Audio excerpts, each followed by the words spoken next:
सवाल ये उठ रहा है कि अमेरिका दो हिस्सों में टूटने जा रहा है। क्या वाकई अमेरिका दो हिस्सों में टूटने जा रहा है? क्या ट्रंप के खिलाफ मुखालफत के विरोध के सुर अब बुलंद होने लगे हैं? दो हिस्सों में टूटने जा रहा है अमेरिका। ट्रंप क्या आखिरी राष्ट्रपति होने वाले हैं अमेरिका के? सोशल मीडिया पर यह भविष्यवाणी चल रही है। क्या पहले भी ये देश पूरी तरीके से टूट चुका है? और अगर अमेरिका टूट गया था तो वापस कैसे जुड़ा? ये तमाम सवाल हैं जिन पर हम आज बात करेंगे। राष्ट्रपति डोनाल्ड ट्रंप के अजब गजब फैसलों के बाद अमेरिका को लेकर सोशल मीडिया पर कई तरह की भविष्यवाणियां की जा रही हैं। H-1B वीजा और टैरिफ जैसी सख्ती अमेरिका आए दिन करता रहता है।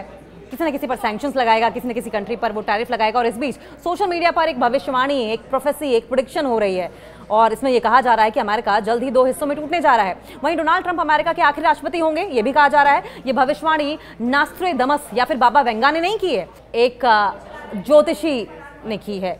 ये ज्योतिषी और वास्तुशास्त्र विशेषज्ञ हैं। इनका नाम है प्रज्ञा मिश्रा, जो ये कहती हैं, एसोटॉक पर काम करती हैं और इंस्टाग्राम पर काफ़ी एक्टिव भी रहती हैं। वे राजनीतिक भविष्यवाणियां करती हैं। जैसे कि वीडियो में दी गई भविष्यवाणी ये थी, अमेरिका पहले भी टूट चुका है। ये कहती हैं अमेरिका के बारे में उन्होंने भविष्यवाणी क्या की है। देखिए, ये जो एस्ट्रोलॉजर हैं उनके हिसाब से Donald Trump United states of America के आखिरी राष्ट्रपति होने वाले हैं।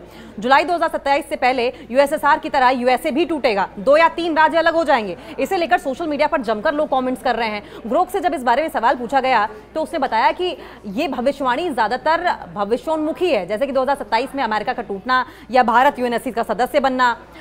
खुद से कोई 4 सटीक साबित हुई भविष्यवाणियां नहीं मिली हैं। इस तरीके से सवाल ये भी उठ रहा है कि क्या कभी भी दो हिस्सों में बंट जाएगा अमेरिका? आज जैसा कि अमेरिका है, पहले वो वैसा नहीं था। आज वो 50 राज्यों का संघ है। ये तब की बात है जब अमेरिका 34 राज्यों का संघ था। अमेरिका ने पहले मेक्सिको के साथ लड़ाई लड़ी और उसके बाद 55% हिस्से को अपने में मिला लिया, जिसके कुछ साल बाद ही अमेरिका दो हिस्सों में बंट गया था। संयुक्त राष्ट्र अमेरिका से कटकर कॉन्फेडरेशन स्टेट्स ऑफ अमेरिका के नाम से नया देश बना, जिसका अपना राष्ट्रपति है, झंडा है और राजधानी भी है। 164 साल पहले हुआ था ये सब। अमेरिका का बंटवारा जब हुआ था 1861 की कहानी है, जब अमेरिका विचारधारा की वजह से दो हिस्सों में बंट गया था। तब 2 देश बने, पहला यूनाइटेड स्टेट्स ऑफ अमेरिका यानी कि यूएसए और दूसरा कॉन्फेडरेशन स्टेट्स ऑफ अमेरिका यानी कि सीएसए। जिस अमेरिका को आज हम जानते हैं, बंटवारे के बाद वो इसका 1/4 भी नहीं रह गया। पहले ये और ज्यादा बड़ा था। देखिए, ये बटा क्यों था? बटा इसलिए था क्योंकि दास प्रथा काफी हावी हो गई थी। दास प्रथा को लेकर अमेरिका बट गया था। ये तब की बात है जब रिपब्लिकन उम्मीदवार अब्राहम लिंकन अमेरिका के राष्ट्रपति चुने गए थे। वो दास प्रथा को खत्म करना चाहते थे। वहीं कुछ ऐसे भी ताकतवर ग्रुप थे जो इसे बनाए रखने के पक्ष में थे।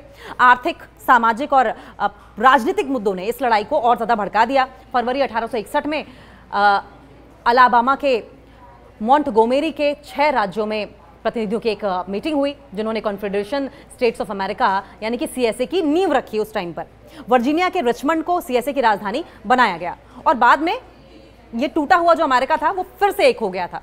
ये 6 राज्य south Carolina, Mississippi, Florida, Alabama, Georgia और लुइसियाना, ये 6 राज्य थे। बाद में टेक्सास भी इसमें शामिल हो गया था। मिसिसिपी के जेफरसन डेविस इस नए देश के राष्ट्रपति बनाए गए थे। करीब 5 साल तक ये सिविल वॉर चलता रहा। हालांकि सीएसए को न तो अमेरिका ने मान्यता दी और न ही किसी और वैश्विक संस्था ने। सिविल वॉर खत्म होने के साथ ही अमेरिका ने सीएसए के सभी 11 राज्यों पर अपना कंट्रोल कर लिया था और उस वक्त अमेरिका 48 राज्यों वाला संघ बन गया था। बाद में अलास्का और हवाई के आने के बाद से 50 राज्यों का ये संघ बन गया और इसी तरीके से टूटा हुआ अमेरिका फिर से जुड़ गया। लेकिन सवाल यह है कि क्या वाकई एक बार फिर से अमेरिका 2 हिस्सों में बंटने वाला है या 2 से 3 हिस्से होने वाले अमेरिका के? और क्या अमेरिका को तोड़ने का काम खुद डोनाल्ड ट्रंप की महत्वाकांक्षा, उनका सेल्फिश एटीट्यूड, उनकी ये पावर हंगर बनेगी?